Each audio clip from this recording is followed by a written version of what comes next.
ನನ್ನ ಮನಸ್ಸು ಬಾಬಾ ಬಾಬಾ ಹೇಳಿ ಅಂತ. ಈ ಮನಸ್ಸು ಬಾಬಾ ಬಾಬಾ ಹೇಳುವಂತ ಇವತ್ತಿನ ಪಾಯಿಂಟ್ ಇದೆ. ಯಾವಾಗ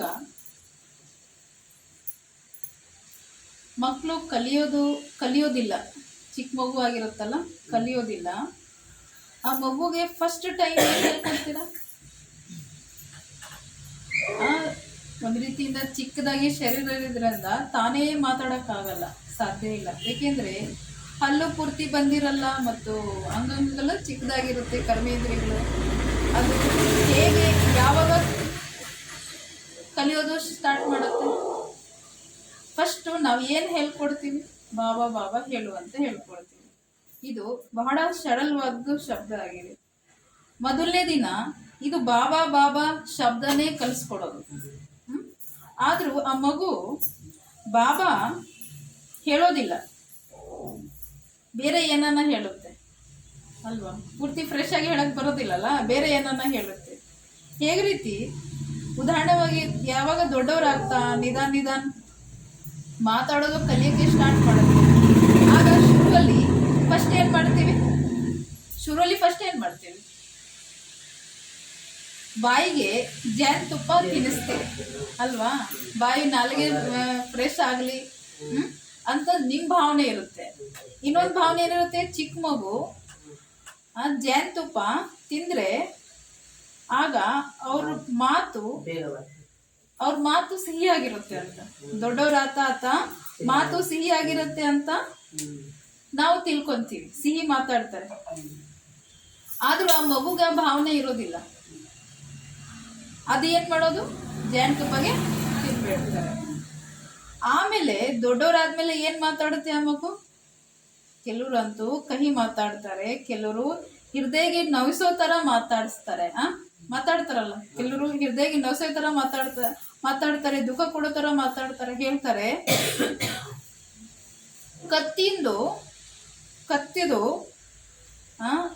ಕತ್ತಿಂದ ಕೊಯ್ದಿರೋದು ಹಲಸು ಹಾಕಕ್ಕಾಗಲ್ಲ. ಹಲಸು ಹಾಕ್ಬೋದು, ಯಾಕಂದ್ರೆ ಏನನ್ನ ಎಲ್ಲೋ ಕುಯ್ದಿರುತ್ತೆ, ಎಟ್ಟು ಬಂದಿರುತ್ತೆ, ಕತ್ತಿಂದ ಕುಯ್ದಿರೋದು ಹಲಸು ಹಾಕಬಹುದು. ಆದ್ರೂ ಮಾತಿನ ನಾವು ಹಲಸು ಹಾಕೋದು ಮರೆಯೋದು ಕಷ್ಟ ಇದೆ ಅಲ್ವಾ? ಯಾರಾದ್ರೂ ಏನನ್ನ ಮಾತಾಡಿರ್ತಾರೆ, ಅದು ಮರೆಯೋದು ಕಷ್ಟ ಇರುತ್ತೆ. ಕತ್ತಿಯಿಂದ ನಾವು ಹಲಸು ಹಾಕ್ಬೋದು, ಕುಯ್ದಿರೋದು ಹಲಸು ಹಾಕ್ಬೋದು. ಮನುಷ್ಯರ ಮಾತುನು ಸಹ ಹಾಗೆ ಇದೆ. ಏನ್ ಮಾಡ್ತಿದ್ದಾರೆ? ಹಿಂದಿಯಲ್ಲಿ ಹೇಳ್ತಾರೆ, ಬೋಲಿದಿಂದ ಗೋಲಿನೇ ಗೋಲಿ ಇದೆ. ಅದೇ ತರ ಮಾತು ಮರೆಯೋದಿಲ್ಲ. ಅಂದ್ರೆ ಏಟ್ ಹಾಕಿರೋದು ನಾವು ಹೊರಟೋಗುತ್ತೆ, ಆದ್ರೆ ಮಾತಿನಲ್ಲಿ ನಾವು ಮಾತ್ರ ಹೋಗೋದಿಲ್ಲ. ಅದೇ ತಂದೆ ಹೇಳ್ತಿದ್ದಾರೆ ಇಲ್ಲಿ, ನಮ್ಮ ಮಾತುನು ಸಹ ಬಿಲ್ಲು ಬಾಣ ತರ ಆಗ್ಬಿಟ್ಟೈತೆ ಈಗ. ಅದಕ್ಕೆ ಬಾಬಾ ಮುಡ್ಲಿಗಳಲ್ಲಿ ಒಂದು ಮಾತು ಹೇಳ್ತಾರೆ. ಏನ್ ಹೇಳ್ತಾರೆ ಅಂದ್ರೆ, ಮಾತಿನ ಏಟ ಹಾಕೋರು ಸತ್ಯುಗದಲ್ಲಿ ಬರೋದಿಲ್ಲ. ಯಾಕೆ ಗೊತ್ತಾ? ಈ ಬಾಯಿ ಇದೆಯಲ್ಲ, ಅದು ಬಿಲ್ಲು ಬಾಣ ತರ ಇದೆ. ಈ ಬಾಯಿಗೆ ಯಾರಾದ್ರೂ ಸಾಧಿಸ್ಕೊಂಡ್ರೆ ಅವ್ರು ಸತ್ಯಕ್ಕೆ ಹೋಗ್ತಾರೆ. ಈ ಬಾಯಿಗೆ ಯಾರು ಸಾಧಿಸಿಲ್ಲ ಅಂದ್ರೆ ತ್ರೇತಾಯುಗ ಬರ್ತಾರೆ. ಇಲ್ಲಿಂದ ಬಾಣ ಹಾಕಿದರೆ ತ್ರೇತಾಯುಗ ಬರ್ತಾರೆ ಅಂತ ಹೇಳ್ತಾರೆ. ಮನುಷ್ಯರ ಮುಖನೂ ಸಹ ಕಮಲ್ ಹೂವ ಸಮಾನ ಇರೋದು, ಆದ್ರೂ ಇದಕ್ಕೆ ಏನ್ ಮಾಡಿದ್ರಿ? ಬಿಲ್ಲು ಬಾಣ ಸಮಾನ ಮಾಡ್ಬಿಟ್ಟಿದ್ದೀರಿ. ಇದರಲ್ಲಿ ಈ ಬಾಯಿಂದ ನಮ್ಮ ಮಾತು ಹೇಗಿರ್ಬೇಕು? ಉದಾಹರಣೆವಾಗಿ ಜನ ಬಿಲ್ಲು ಬಾಣ ಹಾಕ್ತಿದ್ದಾರೆ ಅಂತ ಮಾತು ಇರುತ್ತೆ. ಅದಕ್ಕೋಸ್ಕರ ನೆನಪು ತರಿಸಲಾಗಿದೆ, ಈ ಬಾಯಿಂದ ಬರೀ ಬಾಬಾ ಬಾಬಾ ಹೇಳಿ. ಇದರಿಂದ ಪದೇ ಪದೇ ಸ್ಮೃತಿ ತರ್ರಿ, ನಮ್ಮ ಮನಸ್ಸಿಗೆ ಸ್ಮೃತಿ ತನ್ರಿ. ಏನು? ಬಾಬಾ ಬಾಬಾ ಹೇಳ್ತಾ ಇದ್ರೆ ಬಾಬನ ಗುಣ ಬರುತ್ತೆ. ಏಕೆಂದ್ರೆ ನಮ್ಮ ಸ್ಮೃತಿ ಹೇಗಿರುತ್ತೆ ಹಾಗೆ ನಮ್ಮ ಸ್ಥಿತಿ ಇರುತ್ತೆ ಅಂತ ಹೇಳಿ. ನಮ್ಮ ಸ್ಮೃತಿ ಹೇಗಿರುತ್ತೆ ಹಾಗೆ ನಮ್ಮ ಸ್ಥಿತಿ. ಅದಕ್ಕೋಸ್ಕರ ಒಂದು ಉದಾಹರಣೆ ಹೇಳ್ತಾರಲ್ಲ, ಹಿರಿಯರ ಅಕ್ಕಂದಿರು ಒಂದು ಕ್ಲಾಸ್ ಅಲ್ಲಿ ಹೇಳಿದ್ರು, ಈ ಪ್ರಪಂಚದಲ್ಲಿ ನೀವು ಯಾರಿಗೆ ನೆನಪು ಮಾಡಿದ್ರೆ ಅವ್ರ ಭಾವನೆ ಜೊತೆಲಿ ನೀವು ಕನೆಕ್ಟ್ ಆಗಿರ್ತೀರ. ಆದ್ರೆ ಈ ಪ್ರಪಂಚದಲ್ಲಿ ಶಿವಬಾಬಾ, ಈ ಪ್ರಪಂಚಕ್ಕಿಂತ ಮೇಲೆ ಪರಲೋಕದಲ್ಲಿ ಇರೋರು ಶಿವಬಾಬನ್ ನೆನಪು ಮಾಡಿದ್ರೆ ಅವ್ರ ಜೊತೆಲಿ ನಮ್ ಬುದ್ಧಿ ಕನೆಕ್ಟ್ ಆಯ್ತು ಅಂದ್ರೆ ಏನಾಗುತ್ತೆ? ಅವರು ಫುಲ್ ಲೈಟ್ ಆತ್ಮ, ಶಕ್ತಿಶಾಲಿ ಆತ್ಮ, ಅವ್ರ ಶಕ್ತಿದ ಪ್ರಭಾವ ನಮ್ಮ ಮೇಲೆ ಬೀರುತ್ತೆ ಅಂತ ಹೇಳಿ. ಪ್ರಪಂಚದಲ್ಲಿ ಮನೋವಿಜ್ಞಾನವರು ತುಂಬಾ ಪುಸ್ತಕಗಳು ಬರ್ತಿದ್ದಾರೆ. ಅದರಲ್ಲಿ ಮನೋಭಾವ ಸ್ವಭಾವ ಸಂಸ್ಕಾರದ ವಿಶ್ಲೇಷಣೆ ಮಾಡಿದ್ದಾರೆ. ಆದರೂ ಯಾವುದೇ ಮಾನವದ ಸ್ವಭಾವ ಸಂಸ್ಕಾರ ಬಗ್ಗೆ ಪೂರ್ತಿ ತಿಳಿಸಿಲ್ಲ. ಅಂದ್ರೆ ಶಿವಬಾಬಾ ಹೇಗೆ ತಿಳಿಸಿದ್ದಾರೆ ಹಾಗೆ ಅವ್ರು ತಿಳಿಸಿದ್ದಾರೆ, ಶರೀರದ ಲೆಕ್ಕಾನುಸಾರ ತಿಳಿಸಿದ್ದಾರೆ. ಉದಾಹರಣೆವಾಗಿ ಹೇಗೆ ಸ್ಮೃತಿ ಇರುತ್ತೆ ಹಾಗೆ ನಮ್ಮ ಸ್ಥಿತಿ ಇರುತ್ತೆ. ಅದು ಒಂದು ಮೂಲ ನಿಯಮ ಇದೆ, ಬೇಸಿಕ್ ಲವ್ ಮೂಲ ನಿಯಮ ಇದೆ. ಈ ನಿಯಮ ಸಂಸಾರಕ್ಕೆ ಬದಲಾಗಬಹುದು. ಬೇಸಿಕ್ ಲವ್ ಏನಂದ್ರೆ ಹೇಗೆ ಸ್ಮೃತಿ ಹಾಗೆ ಸ್ಥಿತಿ, ಈ ನಿಯಮದಿಂದ ಈ ಪ್ರಪಂಚಕ್ಕೂ ಬದಲಾಗಬಹುದು. ಅಂದ್ರೆ ಮಾಡಬಹುದು, ಚೇಂಜ್ ಮಾಡಬಹುದು, ಪರಿವರ್ತನೆ ಮಾಡಬಹುದು. ಒಬ್ಬ ಹೆಸರುವಾಸಿ ವೈಜ್ಞಾನಿಕ ಹೇಳಿರೋದು, ಒಂದು ಉದ್ದ ಕೋಲು ಸಿಕ್ಬಿಟ್ರೆ, ಯಾವ್ದಾದ್ರು ಶಕ್ತಿಶಾಲಿ ದೊಡ್ಡದಾಗಿ ಒಂದು ಕೋಲು ಸಿಕ್ಬಿಟ್ರೆ ನಾನಂತೂ ಇಡೀ ಪ್ರಪಂಚಕ್ಕೆ ತಿರ್ಸ್ಬಿಡ್ತಾ ಇದ್ದೆ ಅಂತ ಒಂದು ವೈಜ್ಞಾನಿಕ ಹೇಳಿದ್ರು. ಅಷ್ಟು ದೊಡ್ಡ ಕೋಲು ಸಿಗ್ಬೇಕಲ್ಲ. ಆದ್ರೂ ಭೌತಿಕ ಶಾಸ್ತ್ರದಲ್ಲಿ ಒಂದು ಕಾನೂನು ಇದೆ. ಅದರಲ್ಲಿ ಪ್ರಿನ್ಸಿಪಲ್ ಆಫ್ ಲಿವರ್ ಅಂತ ಹೇಳ್ತಾರೆ ಇಂಗ್ಲಿಷಲ್ಲಿ.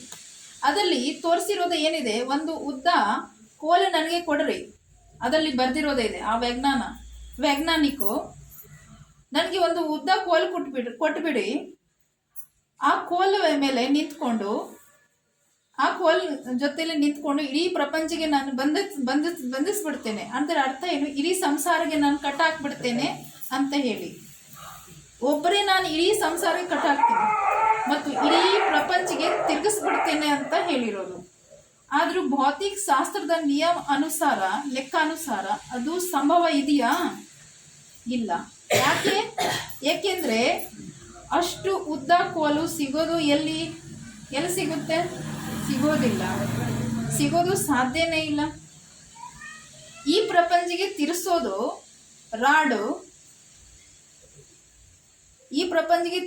ರಾಡು, ಅರ್ಥಾತ್ ಕೋಲು ಬಾಬನ ಹತ್ರ ಇದೆ. ಬಾಬನ ಹತ್ರ ಆ ನಿಯಮ ಇದೆ. ಬಾಬಾ ಈಗ ಆ ನಿಯಮ ನಮ್ಗೆ ತಿಳಿಸ್ತಾ ಇದ್ದಾರೆ. ಹೇಗೆ ಸ್ಮೃತಿ ಹಾಗೆ ನಮ್ಮ ಸ್ಥಿತಿ. ಅಂದ್ರೆ ಯಾರು ನೆನಪಲ್ಲಿದ್ರೆ ನಮ್ಮ ಸ್ಥಿತಿ ಚೇಂಜ್ ಆಗುತ್ತೆ, ನಮ್ಮ ಸ್ಥಿತಿ ಗಟ್ಟಿ ಆಗುತ್ತೆ, ನಾವು ಪರಿವರ್ತನೆ ಆಗ್ತೀವಿ. ಯಾಕೆಂದ್ರೆ ಸ್ವಪರಿವರ್ತನೆದಿಂದ ವಿಶ್ವ ಪರಿವರ್ತನೆ ಅಲ್ವಾ. ಅದಕ್ಕೋಸ್ಕರ ಬಾಬಾ ಪದೇ ಹೇಳ್ತಾರೆ ನನಗೆ ನೆನಪು ಮಾಡ್ರಿ ಅಂತ ಹೇಳಿ. ಒಂದು ವೇಳೆ ನೀವು ಅಂತ ವ್ಯಕ್ತಿಗೆ ನೆನಪು ಮಾಡ್ತಾ ಇದ್ರೆ ಅವ್ರಿಗೆ ದುಃಖ ಕೊಡೋ ತರ ಮನಸ್ಸಿದೆ, ಅನ್ಯರಿಗೆ ತೊಂದರೆ ಮಾಡೋ ತರ, ಅಪಮಾನ ಅರ್ಥಾತ್ ಅಗೌರವ ಕೊಡೋ ತರ, ಸರಿಯಾದ ವ್ಯವಹಾರ ಯಾರ ಜೊತೆಲಿ ಮಾಡೋದಿಲ್ಲ, ದುರ್ವ್ಯವಹಾರ ಮಾಡ್ತಿರ್ತಾರೆ, ಅವ್ರ ಮನಸ್ಸು ಅವರಿಗೆ ನೆನಪು ಮಾಡಿದ್ರೆ ನಮ್ಮ ಮನಸ್ಸುಗೂ ಸಹ ಅಶಾಂತಿ ಬರುತ್ತೆ, ಅಶಾಂತಿನೇ ಉದ್ಭವ ಆಗುತ್ತೆ. ಮತ್ತು ಅವ್ರ ಬಗ್ಗೆ ನಮ್ಗೆ ಹೊಟ್ಟೆ ಕಿಚ್ಚು, ಹೊಟ್ಟೆ ಉರಿನೇ ಉದ್ಭವ ಆಗುತ್ತೆ. ಒಳ್ಳೆ ಫೀಲಿಂಗ್ ಅಂತೂ ಬರೋದಿಲ್ಲ. ಯಾಕೆಂದ್ರೆ ಅವ್ರ ಸ್ಮೃತಿ ಹೇಗಿರುತ್ತೆ ಹಾಗೆ ನಮ್ಮ ಸ್ಥಿತಿ ಆಗಿರುತ್ತೆ. ಯಾಕೆಂದ್ರೆ ಆತ್ಮ ಕನೆಕ್ಷನ್ ಇದೆಯಲ್ಲ, ನಾನಾತ್ಮ ಯಾರಿಗೆ ನೆನಪು ಮಾಡ್ತಾ ಇದ್ದೇನೆ ಅವ್ರ ಜೊತೆಲಿ ಕನೆಕ್ಷನ್ ಇರುತ್ತೆ. ಅಂತ ವಸ್ತು ಆಗ್ಬಿಟ್ಟೈತೆ ಈಗ. ಆತ್ಮ ಪರಮಾತ್ಮ ಜೊತೆಲಿ ಕನೆಕ್ಷನ್ ಇಲ್ಲ, ಆತ್ಮ ಜೊತೆಲಿ. ಪಾಪ ಅವರು ದುಃಖಿ ಇದ್ದಾರೆ, ಅವ್ರ ನೆನಪು ಮಾಡ್ಕೊಂಡು ನಾವು ದುಃಖಿ ಆಗ್ತಾ ಇದ್ದಾರೆ. ಅವ್ರ ಅನ್ಯರಿಗೆ ದ್ವೇಷ ಇರ್ತಾರೆ, ಅವ್ರು ನೆನಪು ಮಾಡ್ಕೊಂಡು ಅವ್ರದ್ದು ಭಾವನೆ ನಮ್ಮಲ್ಲಿ ದ್ವೇಷ ಭಾವನೆ ಬಂದ್ಬಿಟ್ಟಿರುತ್ತೆ, ನಾರ್ಮಲಿ ದುಃಖನೇ ಬಂದಿರುತ್ತೆ. ಅಂತ ವಸ್ತು ಈ ಪ್ರಪಂಚದಲ್ಲಿ ನಡೀತಾ ಇದೆ. ಸ್ಮೃತಿದ ಪ್ರಭಾವ ನಮ್ಮ ಸ್ಥಿತಿ ಮೇಲೆ ಬಹಳ ಆಳವಾದದ್ದು ಇರುತ್ತೆ. ಇದೇ ಮಾತು ತಗೊಂಡು ನಮಗೆ ನಾವು ಮತ್ತು ಇಡೀ ವಿಶ್ವಗೆ ಪರಿವರ್ತನೆ ಮಾಡ್ತಕ್ಕಂಥ ಪ್ರಯತ್ನ ಮಾಡ್ತಾ ಇದೆ. ಬಾಬಾ ಏನ್ ಮಾಡ್ತಿದ್ದಾರೆ, ನಮ್ಮ ಸ್ಮೃತಿದಿಂದ ಸ್ಥಿತಿಗೆ ತರ್ತಾ ಇದಾರಲ್ಲ, ಅದೇ ಬಾಬಾ ಹೇಳಿದ್ರೆ ಇದೇ ಮಾತು ತಗೊಂಡು ನಿಮಗೆ ನೀವು ಮತ್ತು ಇಡೀ ವಿಶ್ವಗೆ ಪರಿವರ್ತನೆ ಮಾಡ್ತಕ್ಕಂಥ ಪ್ರಯತ್ನ ಮಾಡ್ತಾ ಇದ್ದೀರಿ. ಹೇಗೆ ಸ್ಮೃತಿ ಹಾಗೆ ನಮ್ಮ ಸ್ಥಿತಿ. ನಮ್ಮ ಮನಸ್ಸು ಬಾಬಾ ಹೇಳು ಅಂದ್ರೆ ಅಪ್ಪ ಹೇಳುವಂತ, ತಂದೆ ಹೇಳುವಂತ ಭಕ್ತಿ ಮಾರ್ಗದಲ್ಲಿ ಹೇಳ್ತಾರೆ. ನಿನ್ನ ತೂಕ ಏನು, ನಿನ್ನ ಬೆಲೆ ಏನು ಅಂತ ಕೇಳ್ತಾರಲ್ಲ. ಪ್ರತಿಯೊಂದು ವಸ್ತುಗೆ ಬೆಲೆ ಏನು, ನಿನ್ನ ಈ ವಸ್ತುಗೆ ಖರ್ಚು ಏನಿದೆ ಅಂತ ಕೇಳ್ತಾರೆ. ಏಕೆಂದ್ರೆ ಕಲಿಯುಗದಲ್ಲಿ ಪ್ರತಿಯೊಂದು ಕಾರ್ಯಕ್ಕೆ ವ್ಯಾಪಾರ ಆಗ್ಬಿಟ್ಟಿದೆಯಲ್ಲ. ನೀನಿಷ್ಟು ಟೈಮ್ ಕೆಲಸ ಮಾಡ್ತೀಯ, ಇದಕ್ಕೆ ಬೆಲೆ ಏನು, ಇದಕ್ಕೆ ಕಾಸು ಏನು, ಈ ವಸ್ತು ಕೊಟ್ಟಿದ್ದಲ್ಲ ಇದಕ್ಕೆ ಬೆಲೆ ಏನು, ಇದಕ್ಕೆ ತೂಕ ಏನು, ಇಲ್ಲಿ ಕಾಸು ಏನು, ಕ್ಯಾಸ್ಟ್ ಏನು ಅಂತ, ಅಂದ್ರೆ ಇದಕ್ಕೆ ಬೆಲೆ ಪ್ರೈಸ್ ಎಷ್ಟು ಬರುತ್ತೆ ಅಂತ ಹೇಳಿ ಪ್ರತಿಯೊಂದು ವಸ್ತುದು ಮೂಲ್ಯ ಅರ್ಥಾತ್ ಬೆಲೆ ತೆಗಿತಾ ಇರ್ತಾರೆ.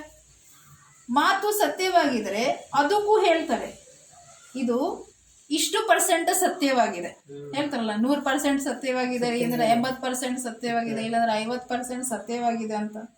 ಸತ್ಯಗೂ ಸಹ ಏನ್ ಮಾಡ್ತಿರ್ತಾರೆ, ತೂಕ ಮಾಡ್ತಿರ್ತಾರೆ. ಸತ್ಯತೆಗೂ ತೂಕ ಮಾಡ್ತಿರ್ತಾರೆ. ಮನುಷ್ಯರ ಸ್ವಭಾವ ಸಂಸ್ಕಾರ ಆಗ್ಬಿಟ್ಟೈತೆ ಅಂತ ತಂದೆ ಹೇಳ್ತಿದ್ದಾರೆ. ಪ್ರತಿಯೊಂದು ವಸ್ತುದ ಮಹತ್ವಕ್ಕೆ ದುಡ್ಡಿನ ಜೊತೆಯಲ್ಲಿ ತೂಕ ಮಾಡ್ತಾ ಇದ್ದಾರೆ. ನಮ್ಮ ಮನಸ್ಸು ಬಹಳ ಶಕ್ತಿಶಾಲಿ ಇರೋದು. ಇದು ಒಂದೇ ಬಹಳ ಶಕ್ತಿಶಾಲಿ ಇರೋದು. ಇದು ಬಹಳ ವಂಡರ್ಫುಲ್ ಶಕ್ತಿ ಇದೆ. ಆಶ್ಚರ್ಯಕರವಾದಂತ ಶಕ್ತಿ ನಮ್ಮ ಮನಸ್ಸಿಗೆ ಇದೆ ಗೊತ್ತಾ. ಇದಕ್ಕೆ ಪರಿವರ್ತನೆ ಮಾಡ್ಕೋಬೇಕಾಗಿದೆ.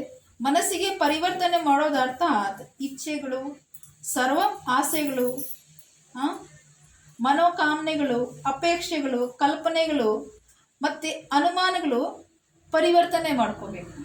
ಅಂದ್ರೆ ನಮ್ಮ ಮನಸ್ಸಲ್ಲಿ ಇದೆಲ್ಲ ಇರೋ ತಾನೆ, ಅಪೇಕ್ಷೆ, ಆಸೆ, ಅನುಮಾನಗಳು, ಕಲ್ಪನೆಗಳು, ಇದೆಲ್ಲ ಪರಿವರ್ತನೆ ಮಾಡ್ಕೋಬೇಕು.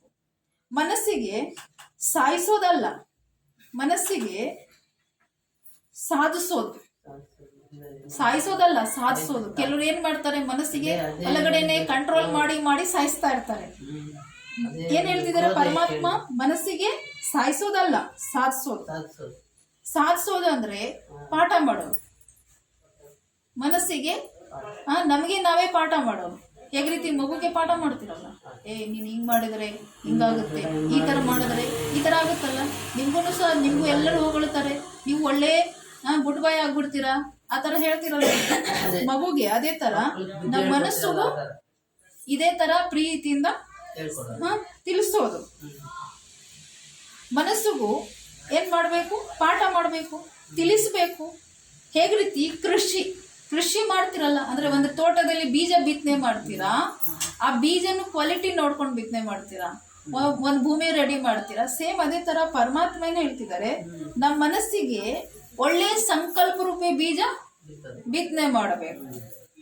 ನಮ್ಮ ಮನಸ್ಸಿಗೆ ನಮ್ಮ ಜೊತೆಲಿ ನಾವು ಮಾತಾಡೋ ಮಹಾವಾಕ್ಯದಲ್ಲಿ ಬಾಬಾ ಹೇಳ್ತಾ ಇರ್ತಾರಲ್ಲ, ನಿಮ್ ಜೊತೆಲಿ ನೀವು ಮಾತನಾಡ್ಬೇಕು. ಆಗ ನೀವೇನ್ ಮಾತಾಡ್ತಾ ಇದ್ದೀರಿ ನಿಮ್ಗೆ ಗೊತ್ತಾಗ್ಬೇಕು. ನಿಮ್ ಜೊತೆಲಿ ನೀವು ಮಾತಾಡೋದು ಅಂದ್ರೆ ಅರ್ಥ ಏನು, ಮುಡ್ಲಿಗೆ ರಿಲೇಟೆಡ್ ಪಾಯಿಂಟ್ಸ್ ತಗೊಂಡು ನಮಗೆ ನಾವು ಕೊಡೋದು, ನಮ್ ಜೊತೆಲಿ ನಾವು ಮಾತಾಡೋದು ಅಂತ ತಂದೆ ಹೇಳ್ತಾರೆ.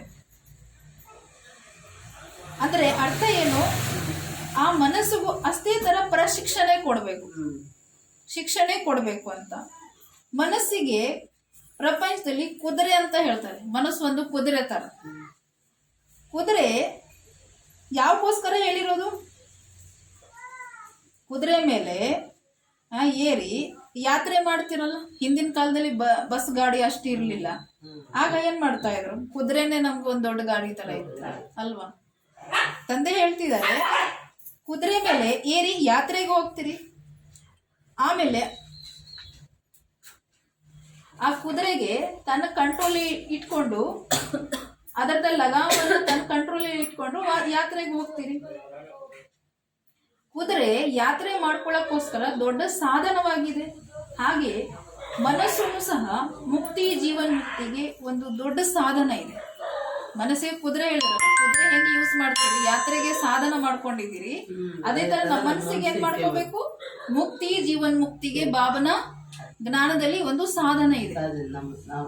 ಒಂದು ವೇಳೆ ಇದರ ಮೇಲೆ ನಾವು ಸವಾರಿ ಮಾಡಿದ್ರೆ ಜೀವನ್ ಮುಕ್ತಿ ಇದರಿಂದ ಪ್ರಾಪ್ತಿ ಮಾಡ್ಕೋಬಹುದು.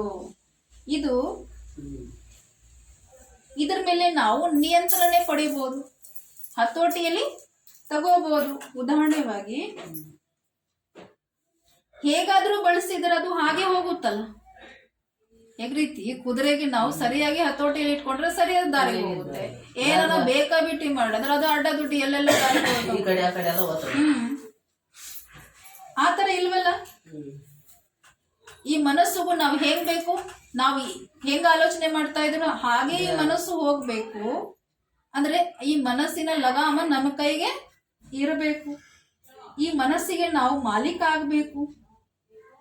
ಆಗ ನಾವು ಹೆಂಗ್ ಬಳಸ್ತೀರಿ ಹಾಗೆ ಹೋಗುತ್ತೆ. ಅದೇ ಡೈರೆಕ್ಷನ್ಗೆ, ಅದೇ ದಾರಿಗೆ ಹೋಗುತ್ತೆ. ಈಗ ಪ್ರಪಂಚ ಕಡೆ ಬಿಟ್ರೆ ಈ ಮನಸ್ಸು ಪ್ರಪಂಚ ಕಡೆ ಹೋಗುತ್ತೆ. ನೀವು ಬಾಬನ ಕಡೆ ಬಿಟ್ರೆ ಬಾಬನ ಕಡೆ ಬಿಟ್ರೆ ಬಾಬನ ಕಡೆ ಹೋಗುತ್ತೆ, ಪರಂಧಾಮ್ಗೆ ಹೋಗುತ್ತೆ, ಸ್ವರ್ಗಕ್ಕೆ ಹೋಗುತ್ತೆ, ಸೂಕ್ಷ್ಮ ಲೋಕಕ್ಕೆ ಹೋಗುತ್ತೆ. ಅದಕ್ಕೆ ಬಾಬಾ ಹೇಳ್ತಿದ್ದಾರೆ ನಿಮ್ಮ ಲಗಾಮ ಎಲ್ಲಿ ಬಿಟ್ರೆ ಅಲ್ಲಿ ಹೋಗುತ್ತೆ ಅಲ್ವಾ. ಆದ್ರೂ ಅದಕ್ಕೋಸ್ಕರ ನಮ್ಗೆ ನಾವು ಸಪರೇಟ್ ಕೂತ್ಕೊಂಡು ನಮ್ಮ ಜೊತೆ ನಾವು ಮಾತಾಡಬೇಕು. ಉದಾಹರಣೆಗಾಗಿ ಯೋಗದಲ್ಲಿ ಮನಸ್ಸು ನೀನ್ ಎಲ್ಲಿ ಹೋಗ್ತಾ ಇದೀಯಾ, ನಿನ್ ಕೆಲಸ ಏನ್ ಕೊಟ್ಟಿದಾರ ಬಾಬಾ, ಈ ಪ್ರಪಂಚಿಗೆ ಮರಿಬೇಕು, ನೀವು ಸ್ವರ್ಗಕ್ಕೆ ನೆನೆಬೇಕು, ಪರಮಧಾಮಕ್ಕೆ ನೆನೆಬೇಕು, ಬುದ್ಧಿಲಿ ಆತ್ಮ ಪರಮಾತ್ಮ ಮಾತ್ರ ಇರಬೇಕು. ನೀನ್ ಇದು ಬಿಟ್ಬಿಟ್ಟು ಅದು ಮಾಡ್ತಾ ಇದ್ರೆ ನಿನ್ಗೇನ್ ಪ್ರಾಪ್ತಿ, ನೀನ್ ಶಕ್ತಿಶಾಲಿ ಆಗ್ತೀಯಾ, ನೀನ್ ವೀಕ್ ಆಗ್ಬಿಡ್ತೀಯಾ. ಆ ತರ ಏನ್ ಮಾಡ್ಬೇಕು, ನನ್ಗೆ ನಾವು ಮಾತಾಡ್ಬೇಕು. ಬ್ರಹ್ಮ ಬಾಬಾ ಹಾಗೆ ಮಾತಾಡೋರು, ಬ್ರಹ್ಮ ಬಾಬಾ ಹೇಳೋರು ತನ್ನ ಕಡಿಮೆ ಇದ್ರೆ ರಾಜ್ಯ ಭಾಗ್ಯ ನಡೆಸುವಾಗ ಇದೇ ತರ ಮಾತಾಡೋರು. ಸರಿನಾ? ಅಚ್ಚಾ, ಓಂ ಶಾಂತಿ.